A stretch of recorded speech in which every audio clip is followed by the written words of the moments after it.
Callum Ashlock didn't look at his daughter Raven with love. He looked at her the way a cattle rancher looks at livestock past its prime, something to offload before it costs more to keep than it's worth. 220 pounds, he said, signing the contract without looking up. His pen scratched across expensive paper. Each stroke was deliberate, final. But the Ashlock blood is still pure. Take her as payment for the 28 million. I have done waited with her. for this moment. Raven stood in the corner of her dreamed of it. father's study, Let this trying to fire make witness herself our invisible. bond. A skill she'd spent 22 years perfecting. A skill that never quite worked. At 5'6" and a size 18, she took up space whether she wanted to or not. The gray wool dress she wore pulled tight across her hips. Her father had chosen it 3 years ago, right after her mother died. Modest, he'd said. What he meant was less of you to look at. She kept her hands clasped in front of her stomach. White knuckles, tight jaw, eyes fixed on the Persian rug beneath her feet. The rain outside hammered against the study windows like fists demanding entry. It was midnight. The manor felt hollow around them, all dark wood and darker secrets. Across from her father sat a man who didn't blink. His name was Thorne Ravencroft. He wore a charcoal suit that probably cost more than Raven's entire wardrobe. His skin was pale in that way that suggested he avoided sunlight as a lifestyle choice, not a preference. When he looked at Raven, his eyes were the color of winter fog. Full ownership, Thorne asked. His voice was dry as old paper. You understand what that means, Mr. Ashlock. It means she's your problem now. Callum poured himself another glass of scotch. His hand shook. Just slightly, just enough for Raven to notice. Do whatever you want with her. Drain her, breed her. Lock her in a basement? I don't care. Just make sure my debt is cleared. Raven felt something crack inside her chest. Not her heart breaking. That had happened years ago in smaller fractures until there wasn't much left to break. This was different. This was the sound of a door closing. The final one. The one she'd been waiting for since she was 12 years old, and her mother whispered from her deathbed, "Your father will never love you, darling." But that doesn't mean you're unlovable. It means he's incapable. Thorne Ravencroft turned slowly. His gaze swept over Raven. Not her face. Not yet. He looked at her body the way one might assess the carrying capacity of a pack animal. Volume, song, mass, utility. The contract stipulates blood rights and breeding potential, Thorne said, still looking at Raven. Given her substantial build, there should be adequate supply for both. Callum laughed. It was an ugly sound. Oh, there's plenty, trust me. She's useless for anything else. Can't marry well. Doesn't fit the family image. Cost me a fortune in tailoring bills. But blood, oh, he raised his glass in a mock toast. He's got that in abundance. Raven closed her eyes. I knew this day would come, she thought. I've known since I was old enough to understand that love was a commodity I couldn't afford in this house. When she opened her eyes, Thorne was standing. Pack your things, Miss Ashlock, he said. There was no cruelty in his voice, just efficiency. One suitcase, no jewelry, no heirlooms. You won't need them where you're going. Raven looked at her father one last time. He was already turning away, walking toward the liquor cabinet, dismissing her the way he'd dismissed every report card she'd brought home, every conversation she'd tried to start, every silent plea for just a scrap of acknowledgement that she mattered. Dad, she whispered. He didn't turn around. Please. Callum Ashlock poured another drink. You'll finally be useful to this family, Raven, even if it's just as payment for my mistakes. The ride to Nightshade Spire took 3 hours. Raven sat in the back of a black car with windows tinted so dark she couldn't see out. Couldn't see the world she was leaving behind. Maybe that was a mercy. She'd packed quickly. One suitcase, her books mostly, the leather-bound copy of Ovid's Metamorphoses her mother had given her, a journal with half-finished thoughts, the cashmere sweater she'd bought herself last Christmas, the only piece of clothing she'd chosen without her father's approval. Thorne Ravencroft sat across from her in silence. He didn't try to make conversation. Didn't explain where they were going or what would happen when they arrived. He simply watched her with those fog-colored eyes, occasionally glancing at a phone that glowed blue in the darkness. Raven pulled the Ovid from her bag, opened it to a passage she'd memorized years ago. The mind is its own place and in itself can make a heaven of hell, a hell of heaven. Actually, that was Milton, not Ovid, but the sentiment felt right. You read Latin? Thorne's voice cut through the silence. Raven looked up startled. Yes, some. My mother taught me before she died. Unusual skill for someone your father considered useless. There it was. The first acknowledgement that she was a person, not just cargo being transported. Raven closed the book. My father considered a lot of things useless. Intelligence, compassion, books that didn't have stock prices in them. She paused. Me. Thorne tilted his head. And what do you consider useful, Miss Ashlock? Survival, Raven said quietly. I've gotten very good at that. Something flickered across Thorne's face. It might have been respect or pity. In the darkness, it was hard to tell. Good, he said. You'll need that skill where we're going. The car turned off the main highway onto a private road. Raven felt the incline as they climbed. Up and up into mountains she couldn't see. When they finally stopped, Thorne opened the door. Cold air rushed in. It smelled like rain and salt water and something older. Something that made the hair on Raven's arm stand up. Welcome to Nightshade Spire, Thorne said. Raven stepped out. The structure before her looked like someone had taken a Gothic cathedral and a modern skyscraper and fused them in a fever dream. Black stone and glass, sharp angles that seemed to cut the sky, towers that disappeared into low-hanging clouds. It sat on a cliff overlooking an ocean she could hear but not see. Waves crashed against rocks far below. The sound was constant, hungry. This way. Thorne walked toward massive iron gates that groaned open at his approach. Raven followed, pulling her coat tighter. The wind here was personal. It found every gap in fabric, every vulnerability. They walked through corridors that echoed. The walls were lined with art that made Raven stop despite herself.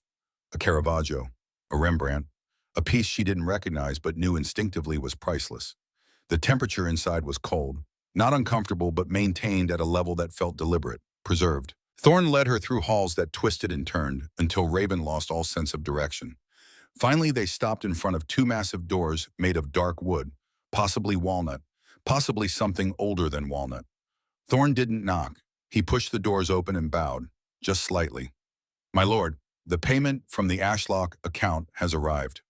Raven stepped inside. The room was enormous. A study or library lit only by a fireplace that crackled with flames that seemed too blue to be entirely natural. Floor-to-ceiling windows lined one wall, revealing nothing but darkness and the occasional flash of lightning over the ocean. Standing by those windows looking out at the storm was a man. He was tall, broad-shouldered. He wore a simple white shirt with the sleeves rolled up, revealing forearms that were pale and corded with the kind of muscle that doesn't come from gyms. It comes from centuries of use. When he turned, Raven forgot how to breathe. Lionel Nightshade was beautiful in the way that winter is beautiful. Sharp, dangerous. Something you admire from a distance because getting too close means frostbite. His hair was white blonde, pulled back from a face of brutal angles, high cheekbones, a jaw that could have been carved from marble. But it was his eyes that made Raven's heart stutter. Silver blue, not human, not entirely. They held centuries in them, weariness and wisdom, and something that looked almost like loneliness. Ashlock, Lionel said. His voice was a low baritone that seemed to vibrate through the floor. I expected a wire transfer, perhaps some stocks. Certainly not. He trailed off, walking toward Raven. She forced herself not to step back, not to flinch. She'd spent her whole life being looked at like she was too much or not enough. This was just another variation on that theme. But Lionel didn't look at her body with disgust. He didn't look at her throat with hunger. He looked at her face, into her eyes, like he was searching for something specific and had just found it. He sold his daughter, Lionel said quietly. It wasn't a question. For $28 million. He said I was surplus inventory. Raven's voice came out steadier than she felt. That there was plenty of me to go around. Lionel went very still. The temperature in the room dropped 10 degrees. Frost began to form on the edges of the windows. Look at me, he commanded. Raven had been looking at the floor. An old habit. Make yourself small, draw less attention, survive. But something in his voice made her lift her chin. Their eyes met. Lionel reached out slowly. His hand hovered near her face. Raven's entire body tensed, waiting for the blow. Waiting for the cruel twist of fingers in her hair, the way her father used to grab her when she disappointed him. It never came. Instead, a thumb brushed her cheek. Cool, gentle, wiping away a tear she hadn't realized had fallen. You read Ovid, Lionel said softly. Raven blinked. What? He gestured to the book in her coat pocket. The corner of the leather binding was visible. Metamorphoses, your bag. I saw it when you entered. Yes, Raven whispered. How did you? I was alive when Ovid wrote it. Lionel smiled. It was sad. terrifyingly human. I knew him actually. Arrogant man, brilliant poet, terrible gambler. He dropped his hand. Thorn. Yes, my lord. Prepare the West Tower, the library suite, not the blood vaults. Thorn's composure cracked for the first time since Raven had met him. The library suite, my lord, for the... Lionel's head whipped toward his advisor. His lips pulled back, revealing fangs, long, sharp, the kind that could tear through flesh like paper. A growl tore from his throat. It was a sound that made every primal instinct in Raven's body scream run. She is not livestock, Lionel said, and his voice carried enough power to rattle the windows. She is a guest in this house, and if anyone treats her with less than the respect owed to a person of value, I will personally ensure they regret existing. The room went silent. Even the fire seemed to dim. Do you understand me, Thorn? Yes, my lord. Thorn bowed deeply. Forgive me. The West Tower will be prepared immediately. He backed out of the room. The doors closed with a soft click, leaving Raven alone with the Vampire King. She was trembling, not from cold, from the sudden, overwhelming realization that she had no idea what was happening. Her father had sold her to a monster. The monster had just defended her. Nothing made sense. Why? The word escaped before she could stop it. Lionel walked to a small table, poured deep red liquid from a crystal decanter into a glass. Wine, Raven hoped. Probably not. You want to know why I'm not treating you like cattle? He took a sip, considering. Because you've been lied to for so long, Raven Ashlock, that the lie became your truth. He turned back to her. You think you're nothing because you take up space, because you're soft instead of sharp, because you don't fit in the boxes your father built for you. Lionel set down his glass. But I've lived 412 years. I've seen empires rise and fall. I've watched humanity worship 1,000 different definitions of worth. And I can tell you this with absolute certainty. He stepped closer. Worth isn't measured in pounds or dress sizes or how well you make cruel men comfortable. His eyes locked onto hers. It's measured in what you do when the world tells you you're worthless. And you, Raven, you survived. You learned Latin from a dying mother. You read Ovid in a house that valued nothing but money. You stood in that study tonight and didn't beg, didn't cry. You just endured. Raven felt something hot building behind her eyes. That's not strength, that's just giving up. No, Lionel said quietly. That's strategy. That's choosing your battles. That's staying alive long enough to find better ground to fight on. He paused.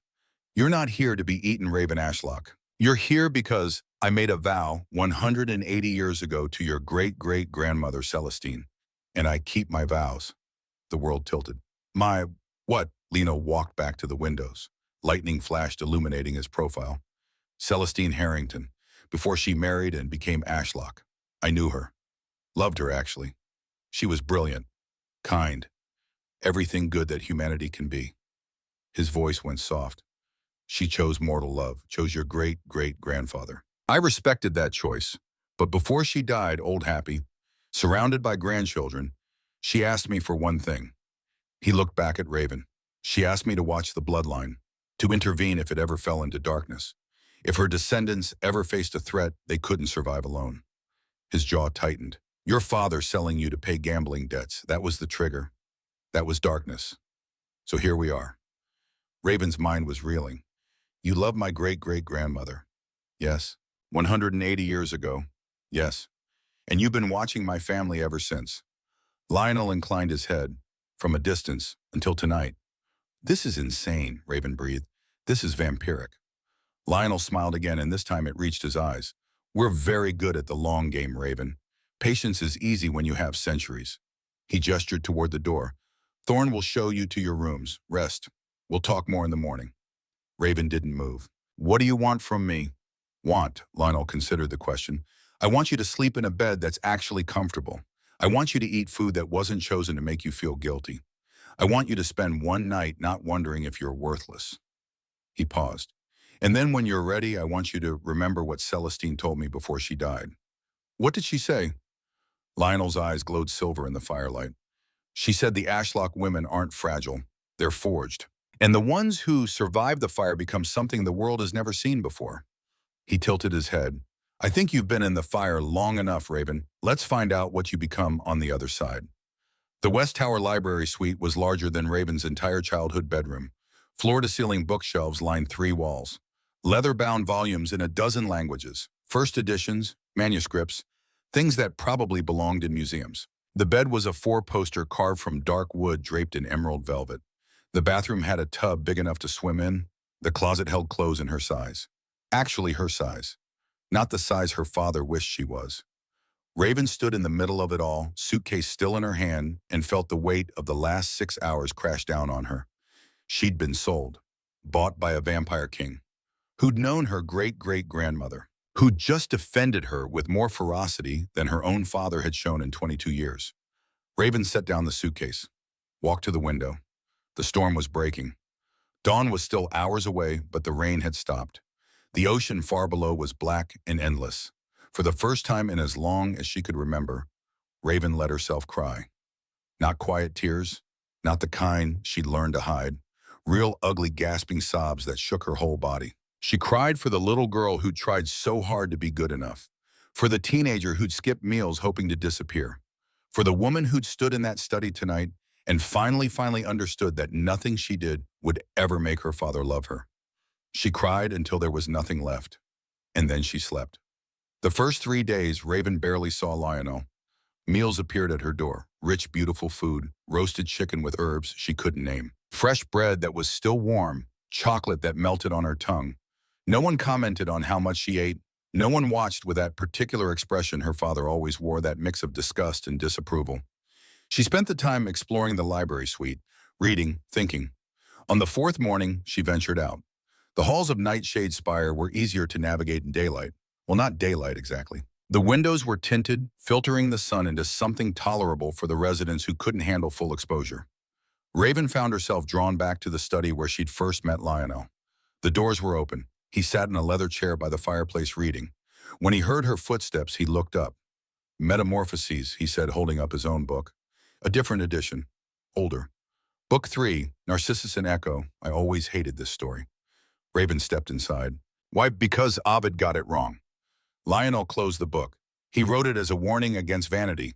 But I knew Narcissus, the real man. He wasn't vain. He was cursed to see only his own reflection because he'd rejected a god. The obsession wasn't love, it was punishment. That's a much sadder story, Raven said quietly. Most real stories are. Lionel gestured to the chair across from him. Sit, please, I won't bite. It was clearly a joke. Raven didn't laugh, but she sat. You're settling in? Lionel asked. The rooms are beautiful. The food is... Raven trailed off. Why are you being kind to me? Because cruelty is boring. Lionel leaned back. I've seen 4 centuries of it, Raven. Humans hurting humans, vampires hurting everyone. It's exhausting, and it accomplishes nothing except creating more pain. Most people don't see it that way. Most people don't live long enough to see the pattern. His eyes found hers. Your father, the way he treated you. That wasn't about you. It was about him, his failures, his inadequacies, his inability to love anything that didn't reflect his own ego. Raven felt a familiar ache in her chest. How do you know that? Because I've been watching your family for 180 years. Lionel's voice gentled. I saw you at the Hargrave auction 3 years ago. You were bidding on a first edition Bronte. You didn't win. Your father yanked you out of there before the final bid. Said it was a waste of money. Raven went very still. You were there. I bought the book. Lionel stood, walked to a shelf, and pulled down a volume. The first edition Bronte. I've been keeping it for you, waiting for the right time. He handed it to her. Raven took it with shaking hands, opened the cover, saw her own handwriting in the auction notes, the price she'd been willing to pay before her father intervened. Why, she whispered. Because even then I knew. Celestine's bloodline was falling into darkness. Your father was drowning you slowly, and I was waiting for the moment I could intervene without making it worse. Lionel sat down again. When Thorne brought me the contract, when I saw your name on it, I knew. The time had come. Raven looked up at him, this ancient creature who'd loved her ancestor, who'd watched her family for nearly 2 centuries, who'd known she was suffering and waited, planned, cared. I don't understand you, she said. Good, Lionel replied. If you understood me completely after 4 days, I'd be doing something wrong. We have time, Raven, all the time you need. They talked for 3 hours. About Ovid, about transformation, about the difference between change imposed and change chosen. Lionel asked her about Latin, about what else her mother had taught her.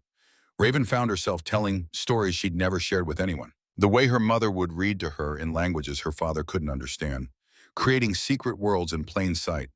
She sounds remarkable, Lionel said. She was. Raven's throat tightened. She married the wrong man, knew it, stayed anyway. For me, I think, to shield me as long as she could. Mothers often sacrifice themselves that way. Something painful crossed Lionel's face. My own mother did the same. Different century. Same desperate love. Do you miss her? Every day for 400 years. He smiled sadly. Time doesn't heal that wound. You just learn to carry it better. The conversation drifted, turned to art. Lionel had known Caravaggio. Violent man, he said. Brilliant artist, terrible person. The two aren't mutually exclusive, though humans always want them to be. What about you, Raven asked. Are you a terrible person? Lionel's expression went distant. I've done terrible things. Necessary things, I told myself at the time. But necessity doesn't erase the blood on your hands. It just gives you a reason to wash it off and keep going. That's not an answer. It's the only honest one I have. He met her eyes. I'm not good, Raven. I'm old. I've made choices that haunt me. But I try. Every day I try to be better than I was the day before. Some days I succeed. Some days I fail spectacularly. That's all any of us can do, Raven said quietly. Perhaps. Lionel stood. It's late. You should rest. Raven realized the sun had set while they talked. Hours had passed in what felt like minutes. As she walked to the door, Lionel spoke again. Raven, she turned. You asked why I'm being kind to you. The real reason. He looked at her with those ancient, silver blue eyes. Because when I saw you in that study sold like property by a man who should have treasured you, I saw Celestine. Not in your face, in your spine. The way you stood there taking it because fighting would only make it worse. That's not weakness. That's survival intelligence, and I'll be damned if I let another Ashlock woman waste her brilliance trying to make small men feel big. Raven's breath caught. Sleep well, Lionel said. Tomorrow I'll show you the real library. This is just the waiting room. The next 3 days followed a pattern. Mornings in the real library, which was actually a cathedral of books, vaulted ceilings, spiral staircases, manuscripts dating back to ancient Egypt. Lionel would sit across from her, reading, occasionally sharing stories about the books or the people who wrote them. Afternoons, Raven explored. The spire was massive. She found a conservatory with night-blooming flowers, a music room with instruments from every era, a kitchen where staff worked preparing meals she never saw served. The staff were human, thralls, Lionel explained when she asked. Humans who worked for vampires in exchange for protection or money, or sometimes just the thrill of being close to immortality. They looked at Raven with curiosity, some with pity, none with cruelty. Evenings she and Lionel had dinner. He didn't eat, but he sat with her. They talked about everything and nothing. Philosophy, history, the best way to brew coffee. On the 7th night, something changed. Raven came down to dinner to find Lionel standing by the window, his posture rigid. Thorne stood beside him, holding a blood-red envelope sealed with black wax. What's wrong? Raven asked. Lionel turned. His expression was carefully neutral, which meant something was very, very wrong.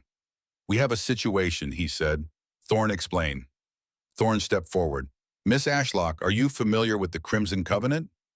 Raven shook her head. They're an organization of ancient vampires who operate outside traditional law. Thorne paused, choosing his words carefully. Brutal. They deal in power, territory, and bloodlines. Something cold settled in Raven's stomach. Bloodlines. They've sent a message. Lionel's jaw tightened. They know you're here, and they know what you are. What I am, Raven's voice rose. I'm human. I'm nobody.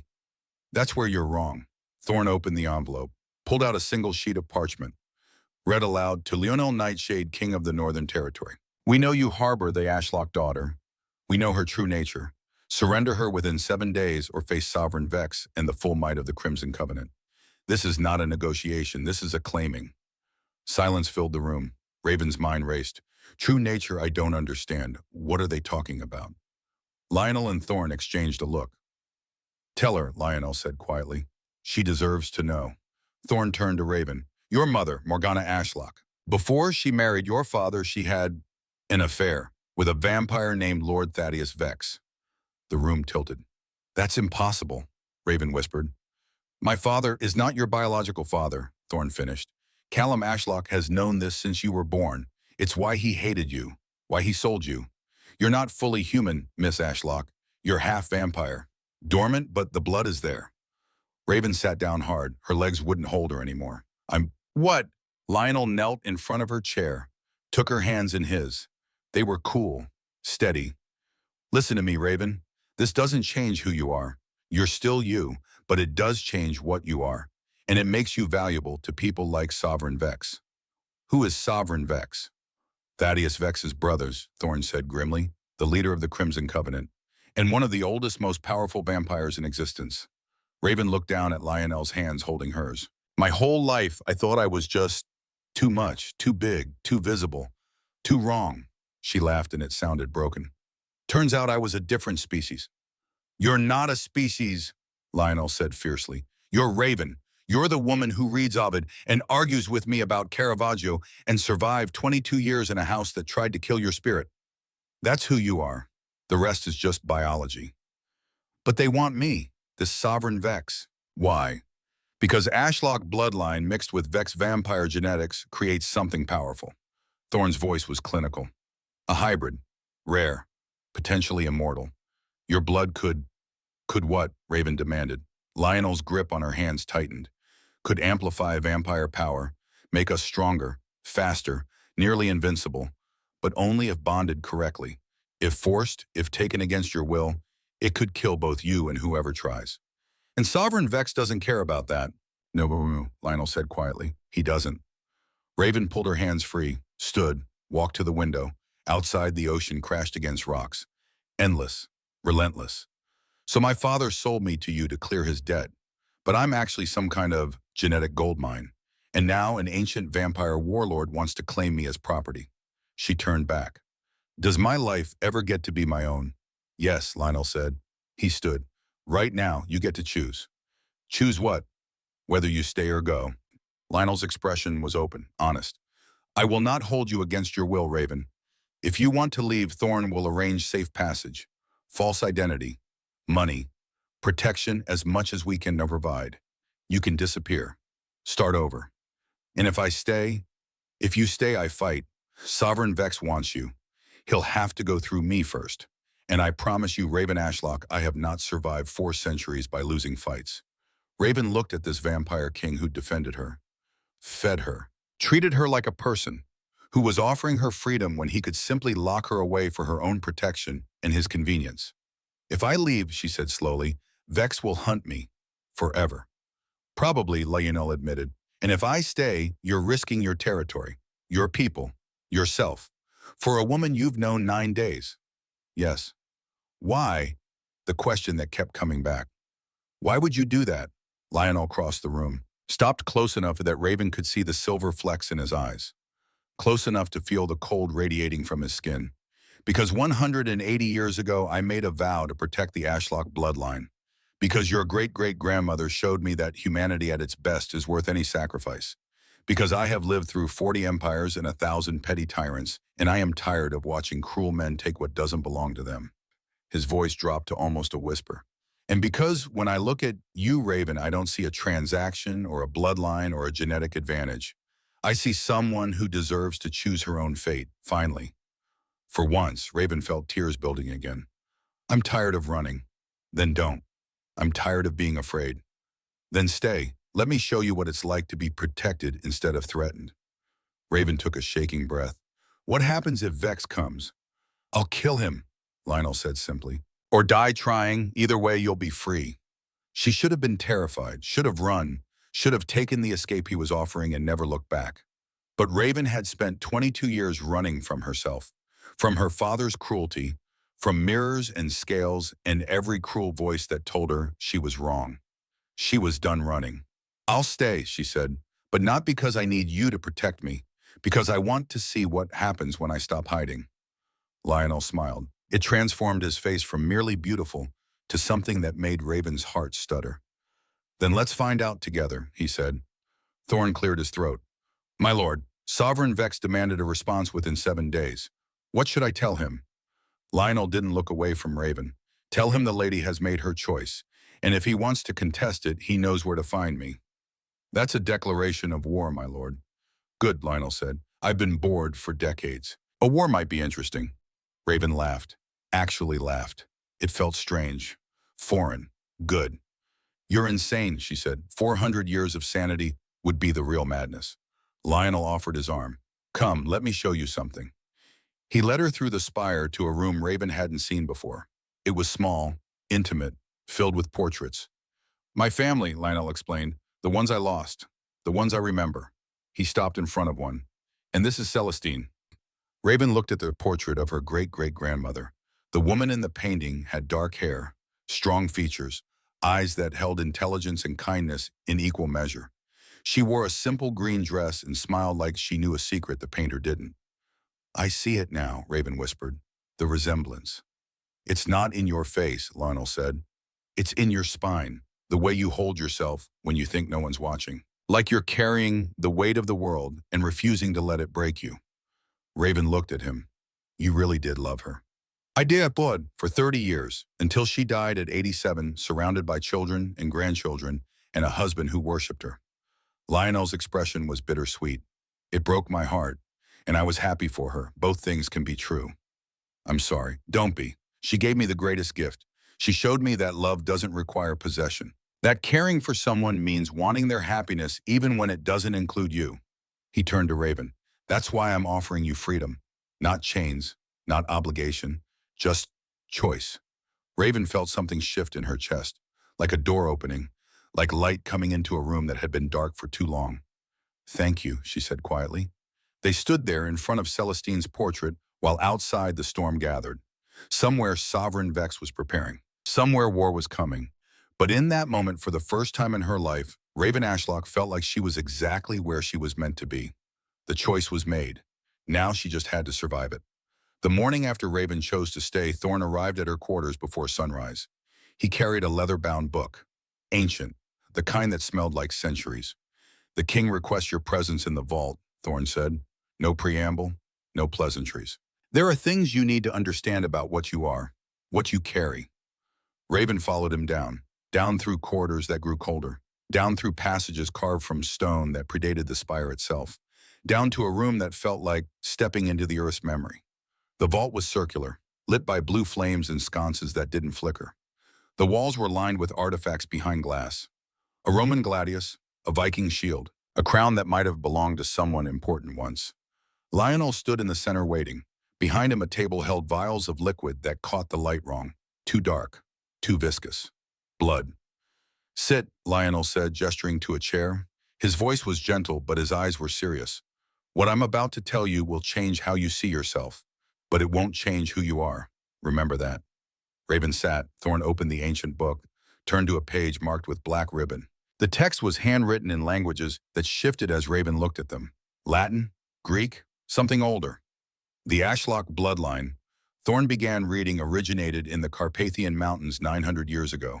A human woman named Ariana survived a vampire attack. She didn't turn, didn't die. Instead, something in her blood mutated, adapted, created an immunity.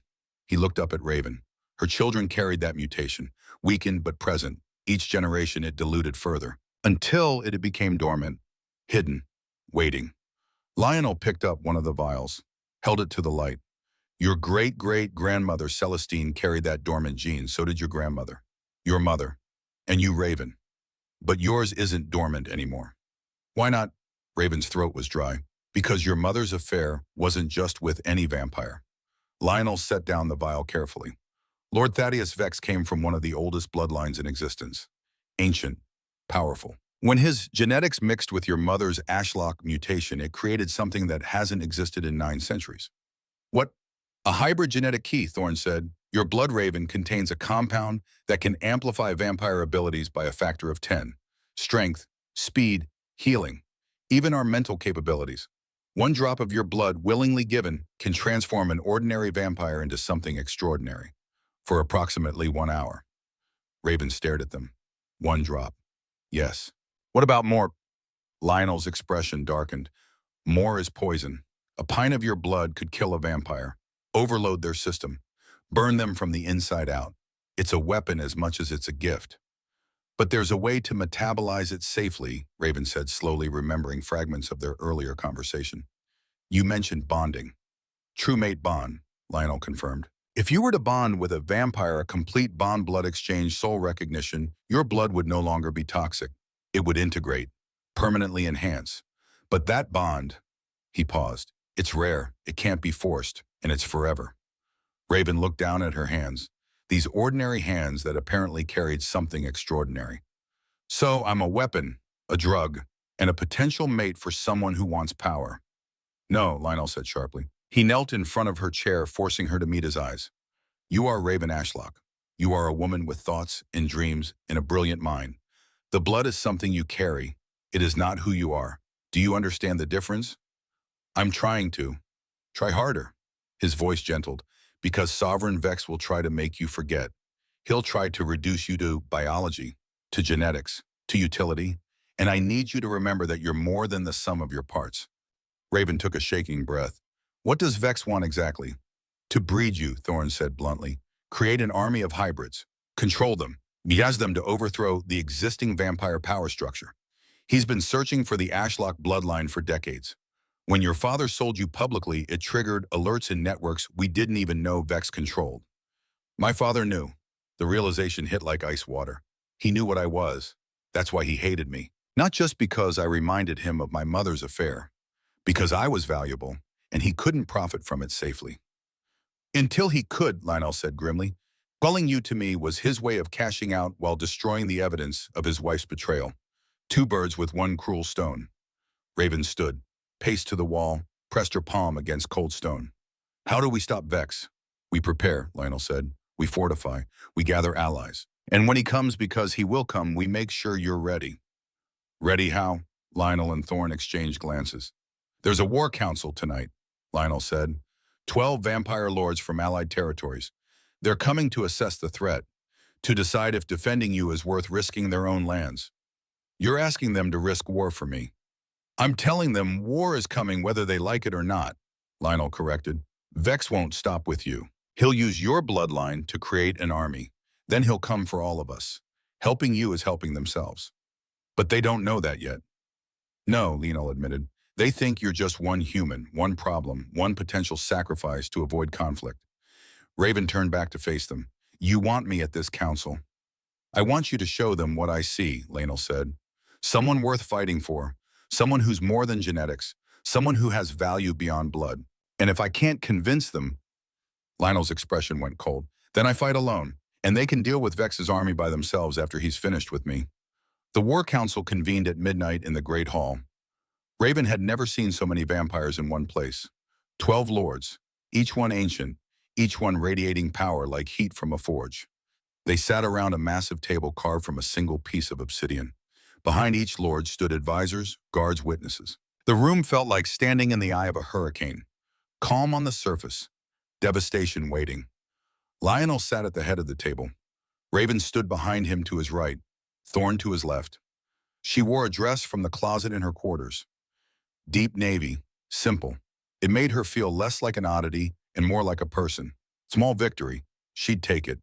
Gentlemen, Lionel said, his voice carrying effortlessly through the hall. Thank you for coming on short notice. You've all received Thorne's briefing. You know what we're facing. We know what you claim we're facing, said a vampire with silver hair and a scar across his throat. One human with modified blood. Hardly seems worth mobilizing for. Lady Morgrave's daughter is not one human, Lord Ashford, Lionel said coolly.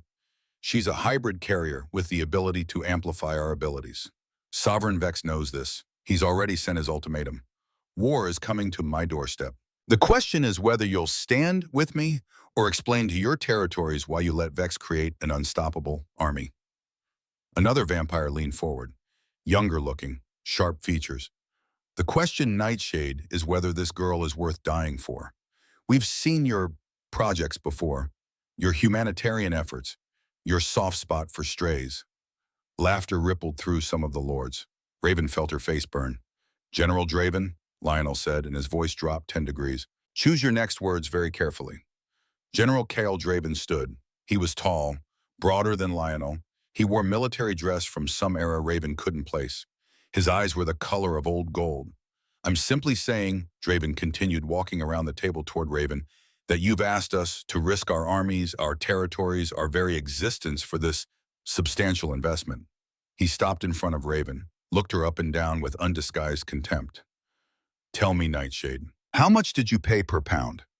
The room went silent. Raven felt every eye on her, felt the weight of judgment, the same judgment she'd felt her entire life. Too big, too visible, too much. Old instincts screamed at her to shrink, to apologize, to make herself smaller so these powerful men would feel bigger. But she'd left that woman behind in her father's study. General Draven, Raven said, her voice steady, you command 12,000 soldiers. Is that correct? Draven's eyes narrowed. 13,000. What's your point, girl? My point, Raven said, stepping forward, is that a general who judges enemy capabilities by appearance rather than strategy has probably lost more battles than he's won. Underestimating payload capacity is how wars are lost, General. Not won. Draven's face darkened. You dare. Raven pulled a small knife from her sleeve, the silver one Thorn had given her that morning for exactly this purpose. She drew it across her palm. Blood welled up. Dark, rich. The scent hit the room like a tidal wave. Every vampire froze. Their eyes went black, pupils dilating, ancient hunger rising to surfaces they'd spent centuries learning to control. This, Raven said, holding up her bleeding palm, is what Sovereign Vex wants. This is what you're debating the value of. 1 drop gives you 10 times your normal power. 1 pint kills you. And Vex doesn't care which happens to you as long as he can weaponize it. She looked directly at Draven. So tell me, General, am I still just substantial investment? Or am I the difference between your 13,000 soldiers having a fighting chance or becoming casualties in Vex's war for genetic domination? Draven stared at her bleeding hand. His jaw worked. He was fighting the urge to move closer, to taste, to take. Every vampire in the room was fighting the same battle. Lionel stood slowly. That's enough, Raven. He pulled a white handkerchief from his pocket, wrapped it around her palm with deliberate care. The moment her blood was covered, the tension in the room decreased. Slightly. Gentlemen, Lionel said, his voice carrying an edge that could cut stone, you've now experienced firsthand what the Crimson Covenant wants to control. Imagine an army where every soldier has access to that power. Imagine Vex turning your own territories against you with promises of enhancement. Imagine trying to defend your lands when the enemy is 10 times stronger, faster, and has no moral qualms about using humans as disposable resources. He looked around the table. This isn't about saving one woman. This is about preventing the next 1,000 years of vampire history from being written by a tyrant who sees all of us as pawns in his genetic experiment. Lord Ashford cleared his throat. You make a compelling argument, Nightshade, but the question remains, is she willing, or are we defending property that doesn't want to be defended? All eyes turned to Raven. This was the moment, the choice that would determine whether she had allies or faced Vex alone with only Lionel beside her. Raven unwrapped her hand. The cut was already healing, slower than a vampire's would, but faster than human normal. Hybrid genetics at work. I didn't ask to be born with this blood, she said quietly. I didn't ask for my father to sell me. I didn't ask for Sovereign Vex to decide my genetic code makes me his property. But I'm here, and I'm done letting other people decide what I'm worth or what I'm for. She met each lord's eyes in turn. You want to know if I'm willing to fight? Yes. You want to know if I'm worth defending? That's not my question to answer, that's yours. But I can tell you this, I've spent 22 years surviving men who thought I was worthless. I got good at it. So if you want to abandon me to Vex because it's easier than standing up to a bully, fine. I've dealt with cowards before. She paused. But if you stand with me, I'll make you a promise. This blood you all want, I'll use it. Not to create weapons, to defend lives. Every drop I give willingly will be to protect the people who protected me first. That's worth more than any genetic advantage. That's called loyalty. Silence. Then Lord Ashford laughed. It was a dry, rasping sound. Well, she has spine. I'll give her that. More than spine, another lord said. She has courage and wit, rare in humans, rarer still in those who've been broken young. I'm not broken, Raven said firmly. I'm forged. Lionel's hand found the small of her back. A brief touch. Grounding. Vote, he said. Stand with us against Vex, or stand aside and hope he doesn't come for you next. The vote was 11-1. Only Draven voted to abandon her. But 11 was enough. After the council dispersed, Lionel found Raven on the tower balcony. She stood at the railing looking out at the ocean. The wind pulled at her hair. The moon was full, silver on black water. You were magnificent in there, Lionel said. Raven didn't turn. I was terrified. I know, that's what made it magnificent. Courage isn't the absence of fear, Raven. It's being afraid and doing it anyway. He moved to stand beside her, Raven. You won them over. That's no small feat. All except Draven. Draven has his own demons. He lost someone to a hybrid experiment centuries ago. He sees you and sees that loss. It's not about you. Everything's always about something else, Raven said quietly. My father hated me because of my mother. Vex wants me because of genetics. The council supports me because of strategy. When does someone just see me? Lena was quiet for a long moment. Then I see you. Raven turned. He was looking at her with those silver blue eyes that held centuries. But in that moment, they also held something softer. Something that made her breath catch. I see someone who reads Ovid at midnight, Lionel said softly. Who argues about Caravaggio with the passion of a scholar. Who stood in front of 12 vampire lords and refused to be diminished. Who cut her own hand open to make a point about worth. He paused. I see Raven. Not genetics, not bloodlines, just you. Something warm unfurled in Raven's chest. Thank you, she whispered. Don't thank me for basic decency. Lionel turned back to the ocean. But you're welcome anyway. They stood in comfortable silence until Thorn's urgent footsteps shattered it. My lord, Thorn appeared in the doorway slightly out of breath. For a vampire, that meant he'd been running at inhuman speed.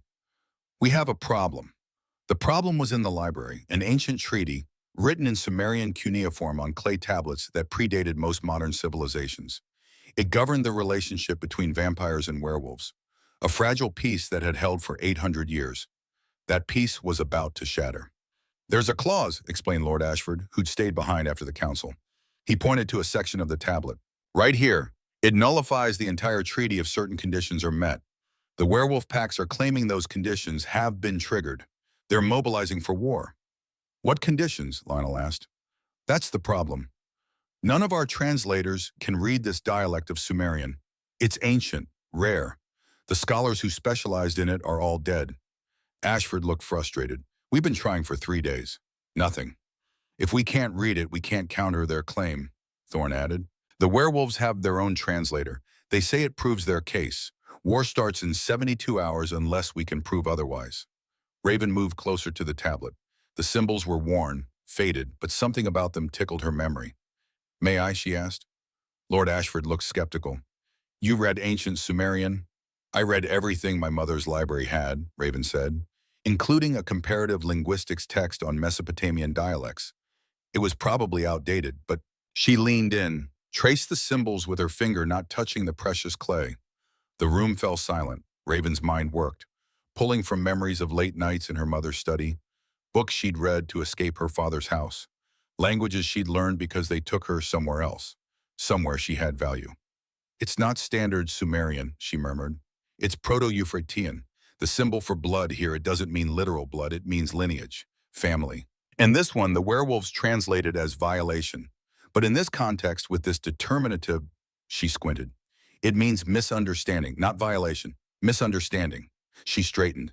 The clause doesn't nullify the treaty if vampires violate werewolf territory. It nullifies the treaty if there's a fundamental misunderstanding of territorial boundaries that both parties fail to clarify within a lunar cycle. Lionel stared at her. Are you certain? Reasonably. Raven pointed to 3 more symbols. See here, clarify, mutual, moon cycle. It's not about aggression, it's about communication. The treaty's founders built in a pressure valve. If tensions rise, both sides are required to meet and clarify boundaries before any blood is shed. Lord Ashford moved closer, studied the tablet, studied Raven's translation. Slowly he began to smile. She's right, he said. I can see it now. The determinatives change the meaning entirely. The werewolves either have a terrible translator or they're deliberately misreading to justify war. Which means, Lionel asked, which means we call for a clarification summit, Ashford said, under the original treaty terms. They have to agree, Weto. If they refuse, they're the ones violating the treaty, not us. Thorn was already moving to his desk, writing, sending messages, making arrangements. Lionel looked at Raven with something like wonder. You just prevented a war. Raven felt lightheaded. I just read some symbols. You read symbols that 12 vampire scholars couldn't decipher. You saw patterns they missed. You connected languages across 3,000 years. Lionel shook his head. Raven, do you understand what you just did? Helped. You saved approximately 50,000 lives, vampire and werewolf combined, in under 5 minutes, using knowledge you learned from books in your mother's library. He moved closer. That's not genetics. That's not blood. That's brilliance. Raven felt tears threatening. I'm not brilliant. I just read a lot. You read a lot and retained it and applied it and saw what others couldn't, Lionel corrected. That's the definition of brilliance. Lord Ashford cleared his throat. Nightshade, I voted to support you because of strategy. Because Vex is a threat we all face. He looked at Raven. But I was wrong. You're not supporting her because she's useful. You're supporting her because she's remarkable. He bowed. Actually bowed. Miss Ashlock, you have my genuine alliance, not just my strategic vote. If Vex wants you, he'll have to go through House Ashford to get you. After he left, Raven sat down hard. The adrenaline was fading. The reality was sinking in. I prevented a war, she whispered. You did. With languages, with words, with intelligence and insight and the kind of mind that makes connections others miss. Lionel knelt in front of her chair again. He seemed to end up there a lot. Do you see now, Raven, you're not just blood. You're not just genetics. You're valuable because of who you are, what you know, how you think. Raven looked at him through blurred vision. My father always said my books were a waste, that learning languages was impractical, that I should focus on being less and knowing less and taking up less space. Your father was a fool who couldn't recognize treasure if it was bound in leather and sitting on his shelf. Lionel's voice was fierce, and I'm grateful for his blindness because it meant you ended up here, where people see you clearly. Raven laughed wetly. This is insane. A week ago I was being sold like cattle. Now I'm preventing supernatural wars with ancient languages. Life moves fast when you finally start living it, Lionel said. A knock interrupted them. Thorn entered, his expression grim. My lord, we have a visitor. He's demanding entry under flag of truce.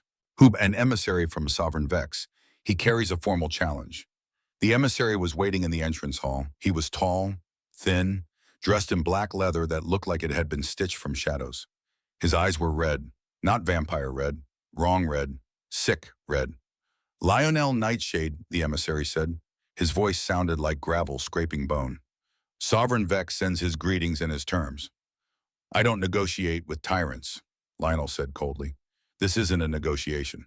The emissary pulled a scroll from his coat, unrolled it. The parchment was stained with something dark. This is a blood challenge, formal combat under the old laws. You versus Sovereign Vex. Winner claims the Ashlock hybrid and rights to North American territory. And if I refuse, then Vex brings his entire army to your doorstep. Every vampire he controls, every human thrall, every creature that owes him blood debt. He burns Nightshade's spire to bedrock and takes the girl from the ashes. The emissary smiled. It was not pleasant. Either way, she belongs to him. You just get to choose how many people die first. Raven felt ice in her veins. Lionel's expression didn't change. Terms: single combat, underground blood pit beneath the old Roman ruins, neutral territory, fight to permanent death, beheading and heart removal, witnessed by all interested parties. The emissary's red eyes found Raven. The prize attends, non-negotiable. When 3 nights from now, sunset, the emissary dropped the scroll. It landed at Lionel's feet. Sovereign Vex looks forward to adding your territory to his collection, and the girl to his breeding program. He turned and walked out. The doors slammed behind him. Silence filled the hall like water filling a drowning man's lungs.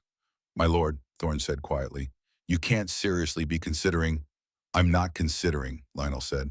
I'm accepting. Send word to Vex. Tell him I'll be there. Lionel, no. Raven found her voice. You can't. He's ancient, powerful. You said yourself he's one of the oldest. I'm 412 years old.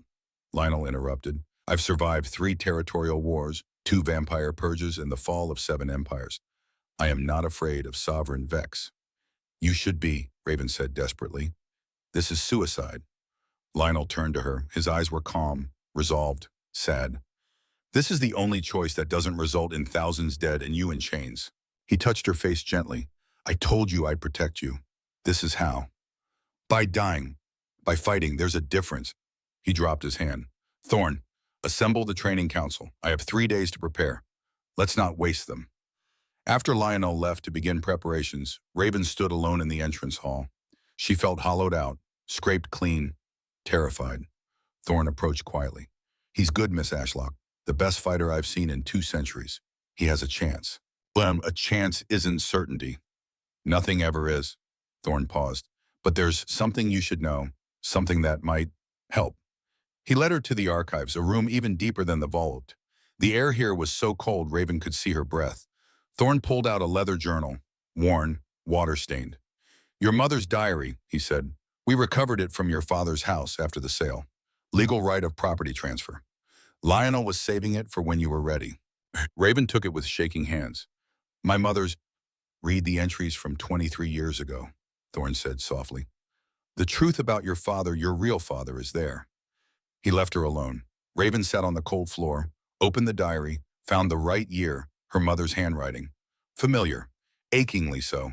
The entries started innocent. Daily life, complaints about Callum's drinking, worries about money. Then, met someone today. Thaddeus, he's kind, impossibly kind. I know what he is. He told me straight away. But there's something gentle in him that Callum will never have. Is it wrong that I'm drawn to that gentleness? Is it wrong to want to feel safe, even for a moment? Raven kept reading. The affair lasted 3 months. Her mother fell in love. Thaddeus fell harder. Then Thaddeus told me about his brother today. Sovereign Vex. The things he said made my blood run cold. Vex wants to breed an army. Control the vampire world through genetic manipulation. Thaddeus has been hiding from him for decades. He says if Vex ever found out about us, about what we mean to each other, he'd use it. Use me. Turn our love into a weapon. I told him I'm pregnant. He cried. Actual tears. Blood tears. He said it was the most beautiful and terrifying thing anyone had ever told him. That he wanted to be a father but couldn't risk it. That Vex would hunt the child forever if he knew. We have to end this. For the baby's safety. For mine. For his. Tomorrow I tell Callum the baby is his. Tomorrow I lie to save all of us. The next entry was dated a week later. Thaddeus is dead. Vex found him. Killed him. I don't know how. I don't know why now. But I got a message through channels I won't name. One word, sorry. He died protecting the secret of our daughter. He died so Vex wouldn't hunt her. I'm naming her Raven. After the bird that carried messages between us during our brief bright time together. She'll never know her real father. She'll never know she was born from love, not convenience. But maybe that's safer. Maybe unknowing is the only protection I can give her. The final entry Raven read was dated 2 weeks before her mother's death. Callum knows. He's known since Raven was born. He sees Thaddeus in her eyes, the silver flecks, the way she looks at the world with such intensity. He hates her for it, hates me for it. But he won't divorce me because scandal is worse than resentment in his world. I'm dying. The doctors say 6 months. I won't tell Raven. Won't burden her with grief before she's strong enough to carry it. But I'm writing this so she'll know someday. You were wanted, Raven. You were loved. Your father, your real father, died to keep you safe. And I would do it all again every moment of pain to have brought you into this world. You are not a mistake. You are not too much. You are exactly right. And somewhere in some way that transcends death, both your fathers are watching over you. The one who gave you life and died for you, and the one who, well, Callum made his choices. But Thaddeus chose love. Always. Raven closed the diary. She sat in the cold archive room and felt something shift inside her. Her whole life she thought she was a mistake, an accident, evidence of her mother's betrayal and her father's Callum's justified resentment. But she wasn't. She was wanted, chosen, protected. Thaddeus Vex died so his daughter could live unknown. And now his brother wanted to undo that sacrifice, wanted to use her for exactly what Thaddeus had died preventing. Raven stood. She wasn't going to let that happen. She found Lionel in the training hall. He was sparring with Thorne, moving with the kind of speed that blurred, each strike precise, controlled, deadly. When he saw her, he stopped. Raven, you shouldn't be... I read my mother's diary, she interrupted. I know what Thaddeus did, what he sacrificed. Lionel's expression softened. I'm sorry, I know that must be... I'm going with you, Raven said. To the blood pit, to witness. Absolutely not. It's non-negotiable according to Vex's terms. The prize attends. Raven stepped closer. I'm going, you can't stop me. I can lock you in this tower for your own protection, and I'll hate you for it. Raven held his gaze. Lionel, my real father died protecting me from Vex. I won't hide while you do the same. I'm witnessing. And if something goes wrong, she swallowed hard. I'm not running, not anymore. Lionel stared at her. Something warred behind his eyes. Protection, respect, fear, pride. Finally, he nodded. You come, but you stay behind the wards. You don't interfere, no matter what happens. I can't promise that. Then I can't let you come. Raven wanted to argue, but she saw the set of his jaw, the fear beneath the command. I'll stay behind the wards, she said quietly. Unless you're dying, then all bets are off. Raven, that's my terms, she said. You taught me that worth includes choice. This is mine. Lionel closed his eyes. You're going to be the death of me. Not if I can help it. He opened his eyes, reached out, pulled her into an embrace that was brief but fierce. 3 days, he murmured against her hair. 3 days to prepare, to make sure you're not orphaned twice. Raven held on tight. 3 days to prepare for a battle that would decide if she lived free or died in chains. 3 days to figure out how to save a vampire king who'd saved her first. 3 days until the blood pit. She intended to make them count. The 3 days before the blood pit passed like water through cupped hands. Lionel trained, morning, afternoon, night, until his movements became something more than fighting. They became art. Deadly precise, beautiful art. Raven watched when he led her, learned the language of combat without speaking it, the way he favored his right side by a fraction, the slight hesitation before committing to a killing strike. Mercy even in practice, even when mercy might get him killed. You're too kind, she told him on the second night. They sat in the library, her reading, him pretending to read while actually watching her. Kindness isn't weakness, Lionel said. It is when your opponent has none. He set down his book. Raven, if I win by becoming like Vex, what exactly have I won? She had no answer for that. On the third day, Thorn brought news. 500 confirmed witnesses, he reported. Every major vampire house, werewolf pack representatives, witch covens. The supernatural world will be watching. Good, Lionel said. Let them watch. Let them see what happens when tyrannists try to claim what isn't theirs. That night, Raven couldn't sleep. She found herself wandering the halls, not to the portrait room this time, but to the tower balcony where she'd stood with Lionel after the war council. The ocean below was restless. Black waves tipped with silver foam. The moon was waning. Soon there would be darkness. Couldn't sleep either. Raven turned. Lionel stood in the doorway, white shirt, dark pants, hair loose around his shoulders. I'm scared, she admitted. He crossed to her, stood close enough that she could feel the cold radiating from him. So am I. You shouldn't have to do this. Fight for me. Risk everything. I'm not fighting for you. Lionel's voice was quiet. I'm fighting with you. There's a difference. I don't understand. You will. He looked out at the ocean. Tomorrow when we go to that pit, we're not going as king and property. We're going as equals. As partners. You standing witness isn't passivity. It's power. It's you choosing to see this through, to claim your own story. Raven felt tears prick her eyes. What if you die? Then you live. Lionel turned to her. You live brilliantly. You live loudly. You take up all the space you want, and you never ever let anyone make you small again. Promise me. Lionel, promise me, Raven. She looked into his silver blue eyes, saw centuries, saw fear, saw something that looked like love. I promise, she whispered. He pulled her into his arms, held her while the ocean crashed below and the stars wheeled overhead. Tomorrow would bring blood. Tonight they had this. It had to be enough. The blood pit was older than most civilizations. Raven stood at the entrance and felt the weight of history pressing down. This was a place where gladiators had died for entertainment, where slaves had fought for freedom they'd never win, where blood had soaked into sand so many times the ground itself was stained dark. Now it would host one more battle. The pit was underground, a massive circular arena carved from stone. Tiers of seating rose up the walls. At the top, open to the night sky, stars watched with cold indifference. Torches lined the perimeter. Their light flickered orange and red, dancing, hungry. 500 witnesses filled the seats, vampires in formal dress, werewolves in leather and fur, witches in robes that whispered secrets, humans who served as thralls there to witness history they'd never be allowed to speak of. Raven walked to her designated spot, behind a line of salt and silver, Protective wards that would keep her safe from collateral damage, keep her from interfering, keep her from saving Lionel if things went wrong. Thorne stood beside him. His face was carved from stone. "He's fought worse," he said, though his voice carried doubt. "You're a terrible liar." "I know." Thorne's hand found hers, squeezed briefly. "But he's fighting for you. That makes him dangerous in ways Vex can't anticipate." The crowd went silent. Lionel entered from the west gate. He wore no shirt, only black pants and boots.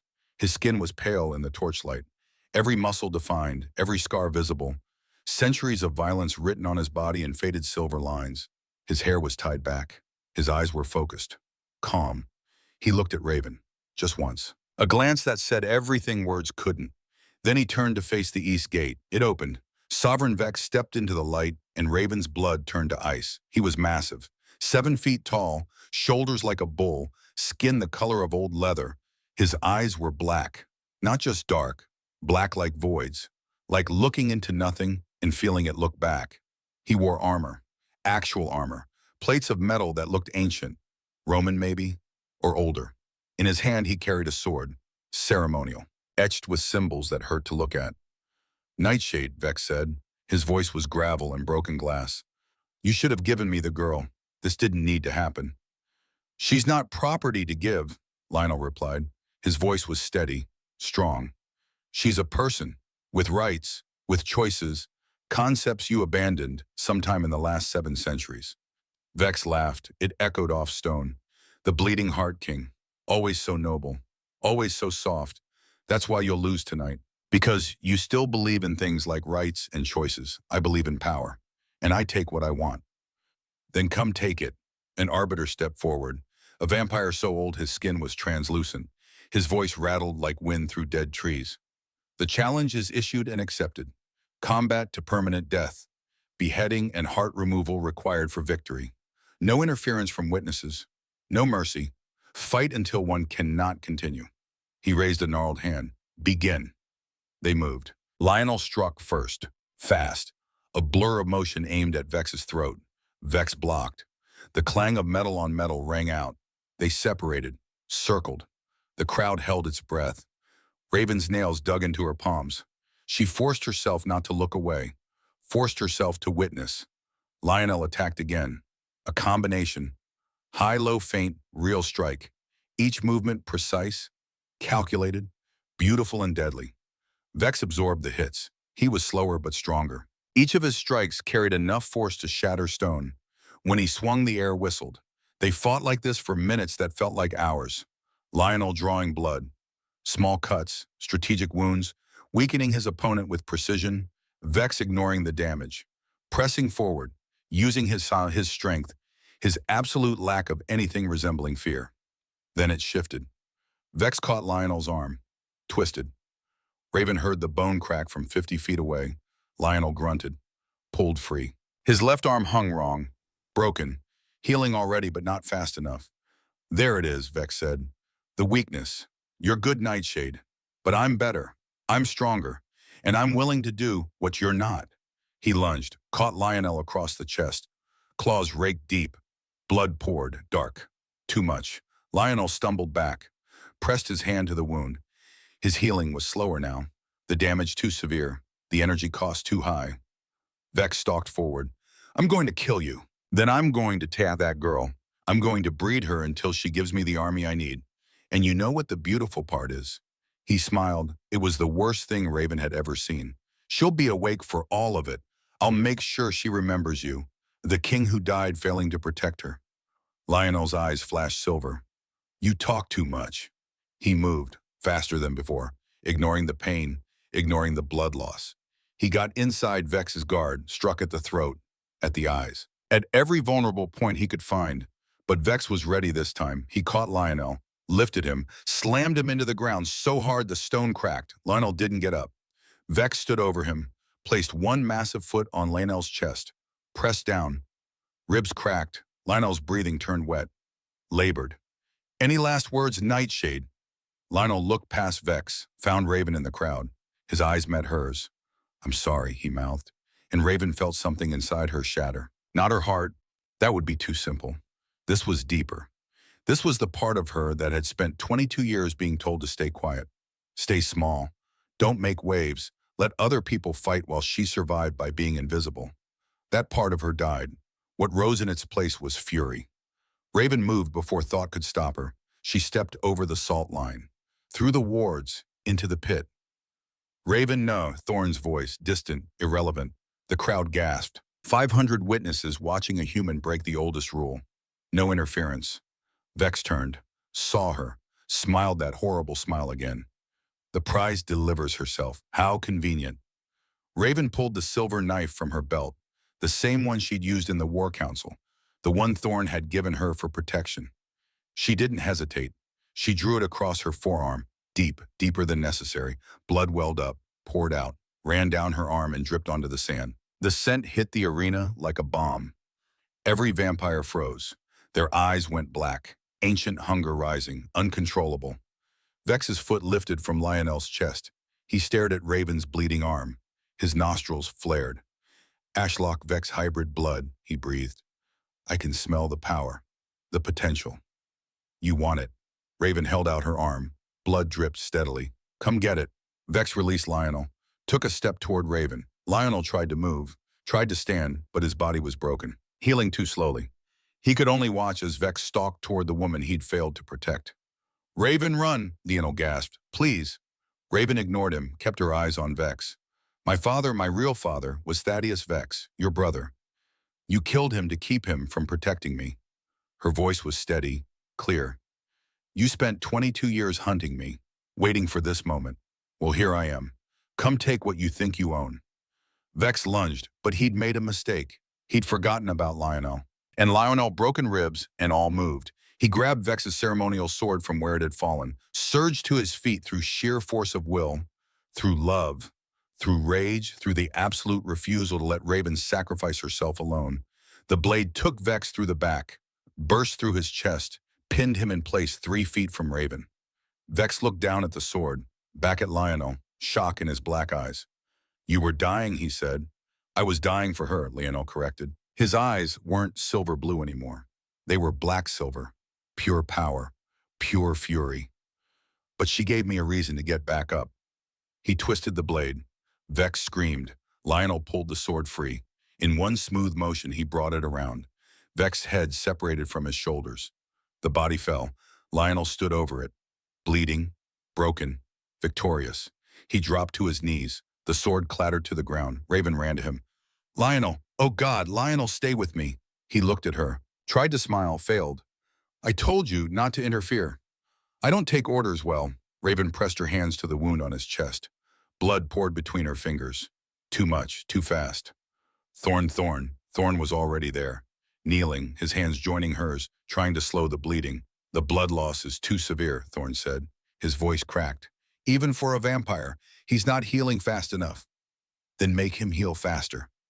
Raven's vision blurred with tears. I can't. Only a mate bond can... Thorne stopped, looked at Raven, at the blood still dripping from her arm. Unless... Unless what? Complete the bond. Exchange blood. His healing will accelerate. Yours will integrate. You'll both survive. But Raven, you'll transform. You'll become what your genetics have been waiting for. Hybrid. There's no going back. Lionel's hand found Raven's, weak, shaking. Don't, he whispered. Don't give up. Your humanity. For me. My humanity. Raven laughed through tears. Lionel, you showed me I was more than human before we knew I had vampire blood. You showed me I was worth something. That I mattered. You think I'm giving that up? She pressed her bleeding forearm to his mouth. Drink. Raven. Drink or die. Those are your options. Choose. Lionel held her gaze. Silver blue eyes full of pain and love and desperate hope. He drank. 3 pulls. Deep. Shuddering. His wounds began to close. Skin knitting. Bones fusing. The hybrid blood working through his system like wildfire. Now you, Thorne said. He lifted Lionel's wrist to Raven's mouth. 1 drink. That's all it takes. Raven looked at Lionel, at this vampire king who'd fought for her, protected her, seen her. I choose this, she said. I choose you. She bit down. His blood was cold, metallic. It tasted like winter and starlight and 400 years of memory. She swallowed. For a moment, nothing happened. Then her heart stuttered, stopped, started again wrong, slower, harder, each beat deliberate. Her vision sharpened. She could see individual grains of sand, could hear heartbeats from witnesses 50 feet away, could smell fear and excitement and blood and smoke. Power rushed through her veins. Not vampire, not human. Something between, something new. Her back arched. She gasped. Thorn caught her as she fell. The transformation took 60 seconds. 60 seconds of her body rewriting itself at the cellular level. Bones strengthening, muscles adapting, senses expanding. Death and rebirth compressed into a minute that felt like eternity. She saw things in that minute. Her mother, smiling, holding a baby raven and whispering, "You were always meant for extraordinary things." Thaddeus Vex, her real father, a kind face she'd never known. He nodded once. Approval. Celestine, her great-great-grandmother, standing in sunlight. "You did it, darling. You forged yourself into something beautiful." Then Raven opened her eyes. The world was different, sharper, brighter, more. She looked at her hands. Same hands, but stronger, faster. When she flexed her fingers, she felt power coiled there. Ready. Her eyes found Lionel. He was sitting up, healed, staring at her with wonder. "Raven, I'm here." Her voice sounded the same, but there was an edge to it now, an undertone of power. "I'm okay." She stood, pulled him up with her. Around them, the arena was silent. 500 witnesses watching, waiting. Raven looked down at Vex's corpse, at the head separated from the body, at the blood pooling in sand. "Is it done?" she asked quietly. "Not quite." Lionel picked up the ceremonial sword, knelt, positioned the blade over Vex's chest. With one strike, he removed the heart. The body crumbled to ash. Ancient vampire, destroyed completely. Lionel stood, turned to face the crowd. "Sovereign Vex is dead," he announced. His voice carried to every seat. "His claim is ended. The Crimson Covenant's challenge is answered. Raven Ashlock is free." Silence. Then from the vampire section someone stood. General K.L. Draven, the same vampire who'd mocked Raven at the War Council, who'd called her investment, who'd voted against protecting her. He walked down the steps, into the pit, stopped 10 feet from Raven. Then he knelt. "I was wrong," Draven said clearly. "I saw cattle. I see a warrior now. Someone who stepped into death to save another. Someone who chose transformation over safety." He bowed his head. "I recognize the mate bond. I recognize the hybrid queen." One by one, the vampires stood, knelt, bowed their heads. The werewolves followed. Then the witches, then the humans. 500 witnesses, all kneeling to a woman who'd been sold as property 2 weeks ago. Raven looked at Lionel. He smiled, took her hand. Together, they faced their people. "Rise," Raven said, her voice carried, strong, clear. "I'm not your queen yet, but I will be. And when I am, things will change. No more selling humans. No more treating people like commodities. No more tyrants like Vex deciding who lives and whose property." She paused. "We're going to build something better. Together." The crowd erupted, not with fear, with hope. 6 months later, Nightshade Spire's Grand Hall had been transformed. 1,000 guests filled the space. Vampires, werewolves, witches, humans, every faction of the supernatural world represented. At the front, on a dais of black marble, stood 2 thrones. Raven ascended the steps. She wore midnight blue, velvet that caught the light like water. Her hair was loose, natural, beautiful. On her head, a crown of obsidian and silver. The hybrid crown, forged for her specifically. Lionel stood beside his throne. He wore formal attire but no crown. Tonight wasn't about him. Lord Ashford stepped forward. He held a scroll, the formal decree. By unanimous vote of the assembled houses, he read, "We recognize Raven Nightshade as hybrid sovereign of the North American territories, first of her kind, protector of the bond between species, queen of the new era." He knelt, presented the scroll. Raven took it, looked out at the assembly, 1,000 faces looking back, some friendly, some neutral, some still skeptical, but all here, all witnessing. The ceremony was brief, formal words spoken, oaths sworn, the crown placed upon her head with deliberate care. When it was done, Raven stood, walked to the balcony. 1,000 guests followed. The dawn was breaking, the sky turning from black to gray to gold. As a hybrid, Raven could stand in sunlight, Lionel still couldn't, but he stood in the doorway behind her, close enough to hear, far enough to stay safe. The crowd gathered on the terrace below, looking up, waiting. Raven gripped the balcony railing, looked out at faces old and new, at the world she was about to lead. She thought of her mother, of Thaddeus, of Celestine, of every person who'd told her she was too much. Then she spoke. 22 years ago, Raven began, her voice carrying across the silent crowd. My mother held me when I was born. She looked at my father. My real father, Thaddeus Vex, and said, she's perfect. He cried, blood tears, because he knew he'd have to leave us to keep us safe. She paused, let the words settle. My mother died protecting the secret of what I was. Thaddeus died defending it, and the man who raised me sold me because of it. For 22 years, I thought being sold meant being worthless, that taking up space was a crime, that being too much meant being wrong. Raven's voice strengthened, but I was wrong. Being sold just meant I ended up somewhere I could finally be valued. She touched the crown on her head. This crown isn't about power. It's about proving that worth isn't assigned by cruel people. It's recognized by kind ones. I stand here because people saw me. Not my blood, not my genetics, me and them. She looked at Lionel in the doorway, at Thorne beside him, at Draven in the crowd, at Lord Ashford, at every person who'd stood with her. They said I was too much, too big, too visible, too wrong. But you, she gestured to the assembled crowd, you saw too much and thought just enough. You saw different and thought extraordinary. The sun broke over the horizon. Golden light flooded the balcony. Raven stood in it, bathed in dawn, a hybrid queen who could walk in daylight. Behind her, Lionel stepped back into shadow. But he smiled, because his queen could stand in both worlds. So if you're watching this, Raven said, her eyes blazing silver gold, if you're someone who's been told you're too much, too broken, too wrong, remember this. She lifted her chin. Let the sunlight paint her face. The people who say you're too much are just too small to contain you. In their opinion, she smiled, it's worthless. The crowd erupted, cheers, applause, stamping feet that shook the ground. Kale Draven led 13,000 vampire soldiers in a salute. Long live the hybrid queen. The cry was taken up, echoed, became a chant that rose to the sky. I'm Raven Nightshade, she said over the noise. Hybrid queen, daughter of two worlds, survivor of cruelty, believer in kindness. She raised her arms. The crowd went silent. And I'm not too much, her voice rang out clear and strong. I'm exactly right. The sun climbed higher. Raven stood in its light while Lionel watched from shadow. The celebration would continue for hours. There would be feasts, dancing, declarations of loyalty. But in this moment bathed in dawn, Raven Nightshade felt something she'd never felt before.